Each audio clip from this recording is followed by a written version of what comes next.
Hello students, welcome to my channel ATM classes by Satya. तो पिछले video में हम लोगों ने वास्तविक संख्या पूरा कर लिया था और साथ ही साथ उससे रिलेटेड जितना भी ऑब्जेक्ट था उसको भी हम लोगों ने सॉल्व कर लिया था। आज से हम लोग एक नया अध्याय शुरू करेंगे क्लास 10th का, जो कि है पॉलिनोमियल्स, से हिंदी में कहते हैं बहुपद। तो बहुपद का सबसे पहले हम लोग जानते हैं कि बहुपद कहते किसको है। बहुपद तो वैसा बीजीय व्यंजक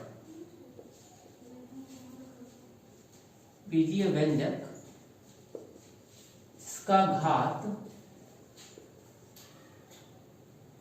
और ऋणात्मक पूर्णांक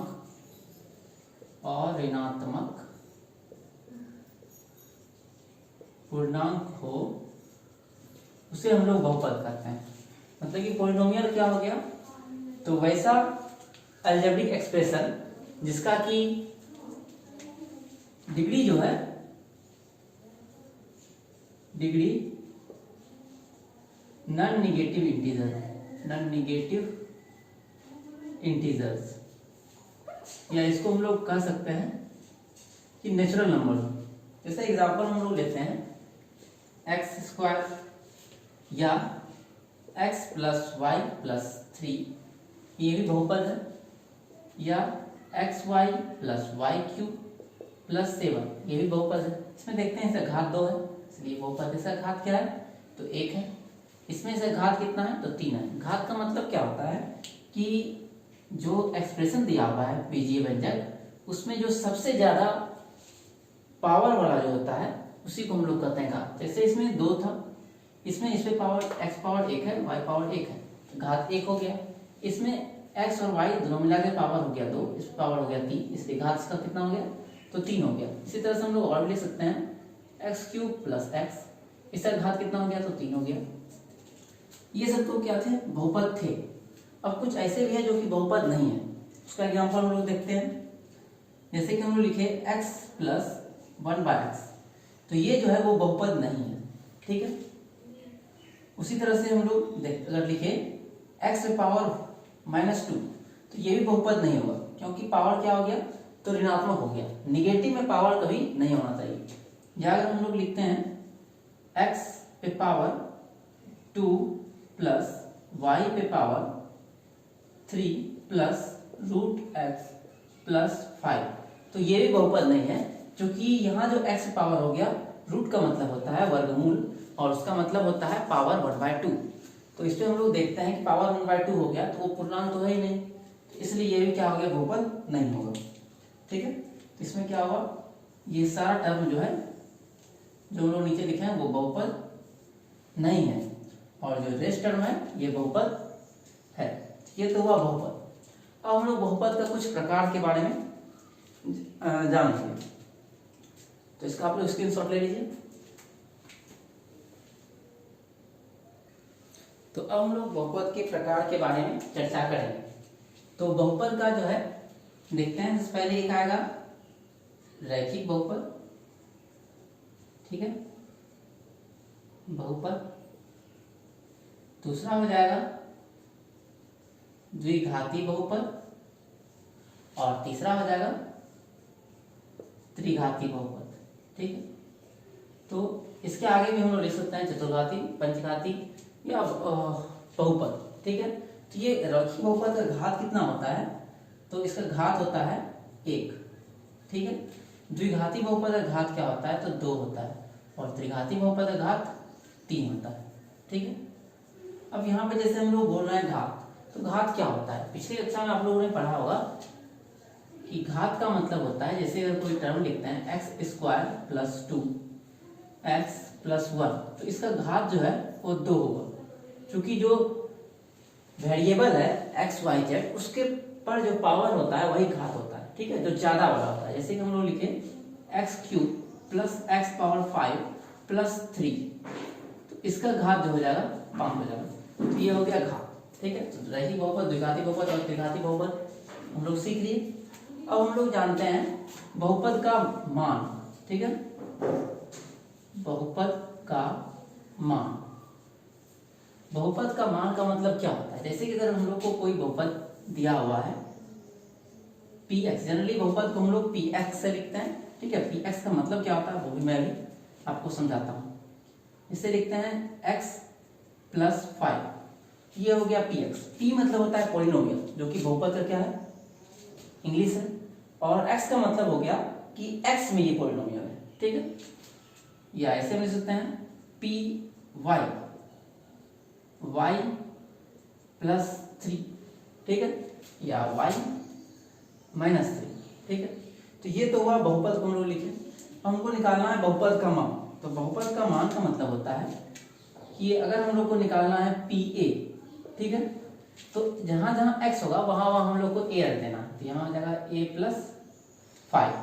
अगर हम लोग को निकालना होगा पी 3, ठीक है, तो हम लोग निकालेंगे 3 प्लस 5 और ये ऐड हो जाएगा 8। उसके बाद हम लोग निकालते हैं पी, मान लेते हैं अगर पी वाई से निकालते हैं, तो अगर पी 5 निकालना चाहें हम लोग तो आ जाएगा 5 माइनस 3 इज इक्वल टू 2।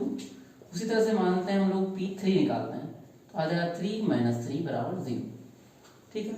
तो ये हुआ बहुपद का मान किस तरह से निकालते हैं। अब एक नया टर्म आता है शून्यक, ठीक है। शून्यक क्या होता है, क्लास 9th में आप लोगों ने पढ़ा था शून्य के विषय में थोड़ा सा, तो यहाँ पे आप लोग को बहुत ज्यादा शून्य के विषय में देखने के लिए मिलेगा इस चैप्टर में। शून्यक, ठीक है। शून्य का मतलब क्या होता है कि वैसा वैल्यू जो पॉलिनोमियल में हम लोग x की जगह पर रख दे और इसका वैल्यू क्या आ जाए, शून्य हो जाए, तो उसको हम लोग शून्यक कहते हैं, ठीक है।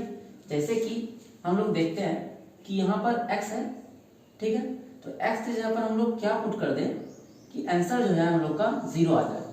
तो इसमें अगर हम लोग वहां पर 5 पुट कर दें, यहाँ पर x की जगह पर -5, तो हम लोग को मिलेगा -5 प्लस 5 इज इक्वल टू 0। यहाँ पर हम लोग कहेंगे कि 5 जो है -5 पी एक्स का शून्यक है, ठीक है। उसी तरह से पी वाई का शून्य कौन है, तो 3 होगा, क्योंकि 3 रखने पर हम लोग को 0 मिला था। तो 3 क्या हो गया, पी वाई का शून्यक है, ठीक है। अब हम लोग शून्यक भी देख लिए। अब हम लोग शून्यकों में जो है संबंध क्या क्या होता है उसके बारे में चर्चा करेंगे। उससे पहले एक चीज और देख लेते हैं, जैसे रैखिक बहुपद है तो इसका जो है घात कितना हो गया, इसका घात हो गया 1, तो द्विघाती था तो इसका घात हो गया 2, त्रिघाती था तो घात हो गया 3। इसी तरह से एक शून्यकों की संख्या होती है, शून्यकों की संख्या, ये आपको ऑब्जेक्टिव में पूछेगा, शून्यकों की संख्या जो है ये वाला। जैसे रैखिक बहुपद का घात चूंकि 1 होता है इसलिए इसके शून्यकों की संख्या जो होगी वो भी 1 ही होगी, ठीक है। उसी तरह से द्विघाती बहुपद में क्या है, तो इसका जो है शून्यकों की संख्या 2 है तो इसका घात की संख्या भी 2 होगी। उसी तरह से त्रिघाती में घात 3 है इसलिए इसका जो है शून्यकों की संख्या इसमें 3 होगी। जैसे कि यहाँ पर अभी हम लोग देखें ये क्या है, तो एक रैखिक बहुपद है, ठीक है, ये एक रैखिक बहुपद है, तो इसमें केवल एक ही शून्य मिलेगा। एक ही शून्य का मतलब क्या हुआ कि x की जगह पर कोई एक ही ऐसा वैल्यू हम रख सकते हैं जिसके कारण ये पूरा का पूरा 0 हो जाए। जैसे कि हम लोग को -5 अगर रख दें तो ये आंसर 0 दे देगा, ठीक है। उससे अलावा और कोई वैल्यू हम लोग को नहीं मिलेगा जो कि इसका वैल्यू को 0 कर दे। अब जैसे एक एग्जांपल हम लोग लेते हैं,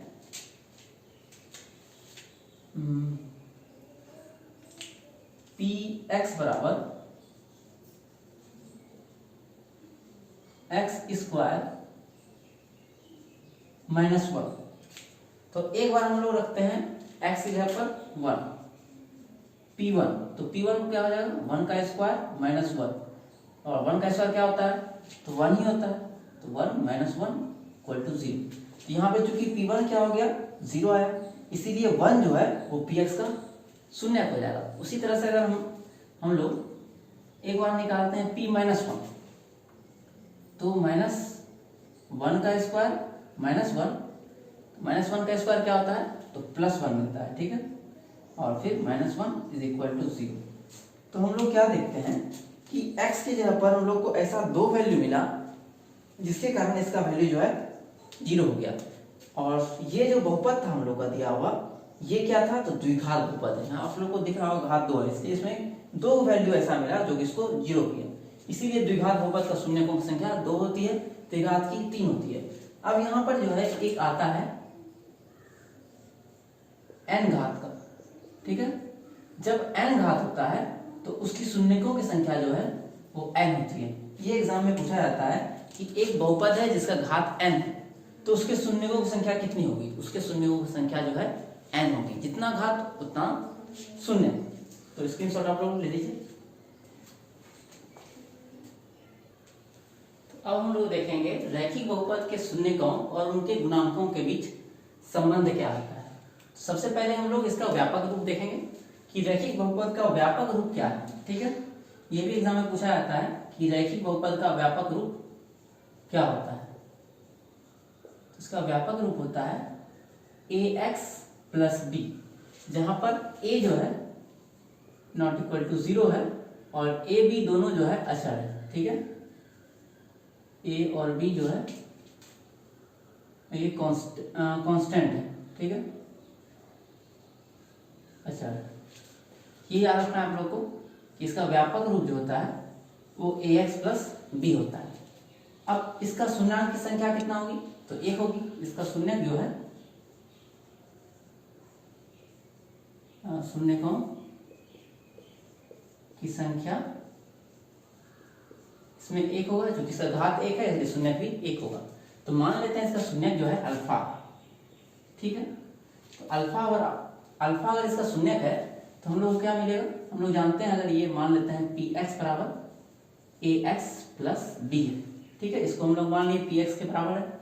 तो अगर कोई इसका शून्यक होगा तो x की जगह पर उसको बैठाएंगे, इसको 0 कर देगा। तो चूंकि अल्फा हम लोग मान लिए हैं कि इसका शून्यक है, तो जब हम लोग इसकी जगह पर अल्फा बैठा देंगे तो x जगह पर यहाँ पर अल्फा बैठाएंगे, ये अल्फा है, ठीक है। और ये क्या हो जाएगा, 0 हो जाएगा, क्योंकि इसका आंसर हमको पता है कि जैसे ही अल्फा बैठाएंगे x की जगह पर ये 0 बराबर हो जाएगा। तो यहाँ आ जाएगा a अल्फा प्लस b, तो यहाँ से b आ जाएगा इधर माइनस में a अल्फा, और ये आ जाएगा डिवाइड में माइनस b बाय a बराबर अल्फा, ठीक है। यहाँ पर a और अल्फा में अंतर देखिएगा थोड़ा सा, a और अल्फा। तो यहाँ हम लोग को इतना याद नहीं करना है, हम लोग को याद करना है अल्फा बराबर होता है माइनस b बाय a, ठीक है। जहां पर b जो है यहाँ माइनस साइन देना है, b क्या है तो x का गुणांक, ठीक है, और डिवाइड बाय a क्या है, सॉरी ये जो है x का गुणांक नहीं है, a जो है ये है x का गुणांक है, और b जो है वो अचर पद है, ठीक है, अचर पद, और एक निगेटिव साइन आगे में दे देना है हम लोग को। तो ये याद रखना है आप लोग को कि शून्य कितना हो गया, तो माइनस b बाय अचर पद और बटे में x का गुणांक। गुणांक का मतलब क्या होता है, जैसे अगर हम लोग को लिखा हुआ है 3x और इसमें कह दे कि x का गुणांक क्या है, ठीक है। तो इसमें x का गुणांक मतलब होता है x में क्या गुना है, ठीक है। या ऐसा भी कह सकते हैं कि इसका गुणांक बोले उसको हम लोग को ढकलना, जो बच जाएगा वो सब गुणांक होगा। तो यहाँ पर x का गुणांक क्या है, 3 है। अगर हम लोग को मान लेते हैं देता कि 5y square plus 3x plus 7, ठीक है, यहाँ मैंने साइन लगाता है। इसमें पूछ देता कि x का गुणांक कितना है, तो इसमें अगर हम लोग x का गुणांक निकालते हैं तो x में क्या गुना है, तो फिर से हम लोग देख रहे हैं 3 गुना है, 3 लिख देंगे। फिर अगर पूछता कि y का गुणांक क्या है या y स्क्वायर गुणांक क्या है, तो y स्क्वायर में क्या गुना है, तो -5 गुना है, तो -5 लिख देंगे। अगर इस तरह से होता है कि x है प्लस y प्लस 7 है, और इसमें कहता कि x का गुणांक क्या है। अब चूंकि यहाँ पर x में कुछ भी गुना नहीं है, तो जब कोई संख्या में कुछ मल्टीप्लाई नहीं रहता है, इसका मतलब उसमें 1 जरूर रहता है। तो यहाँ x का गुणांक हो जाएगा 1। उसी तरह से अगर मान लेते हैं कि यहाँ अगर माइनस साइन रहता और पूछता y का गुणांक, तो तो यहाँ पर y में तो कुछ गुना है नहीं, तो हम लोग लिख देंगे 1। लेकिन यहाँ पर एक चीज और ध्यान देना है, आगे में नेगेटिव साइन लगा तो साइन के साथ लिखना होता है, इसलिए y का गुणांक हो जाएगा -1। ठीक है, तो ये हो गया गुणांक के बारे में। ये सब तो आप पिछले एग्जाम में पढ़ चुके हैं। और यहाँ पर इसको याद रखना है आप लोग को, ये वाला पॉइंट, इसका व्यापक रूप क्या है और इसका शून्य जो होता है अल्फा बराबर -b/a बराबर माइनस अचर पद डिवाइड बाय x का गुणा। ठीक है, ये 3 पॉइंट आप लोग को याद रखना है। स्क्रीनशॉट ले लीजिए आप लोग। अब अगले वीडियो में हम लोग जानेंगे कि द्विघात बहुपद के शून्यकों और गुणांकों के बीच क्या संबंध होता है, साथ ही साथ इसका व्यापक रूप क्या होता है, और इसमें शून्यकों की संख्या तो 2 होती है, ये तो आप लोग को पता होगा ही।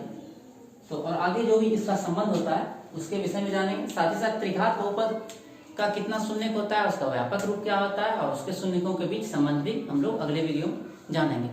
अगर आप लोग का कोई सुझाव वगैरह है तो आप लोग कमेंट बॉक्स में दे सकते हैं। साथ ही साथ अगर आप लोग को वीडियो पसंद आ रहा है तो प्लीज़ वीडियो को लाइक कीजिए और अपने दोस्तों के साथ वीडियो को शेयर कीजिए, जिससे कि मैं मोटिवेट होकर और ज़्यादा से ज़्यादा आप लोग के लिए वीडियो ला सकूँ। धन्यवाद।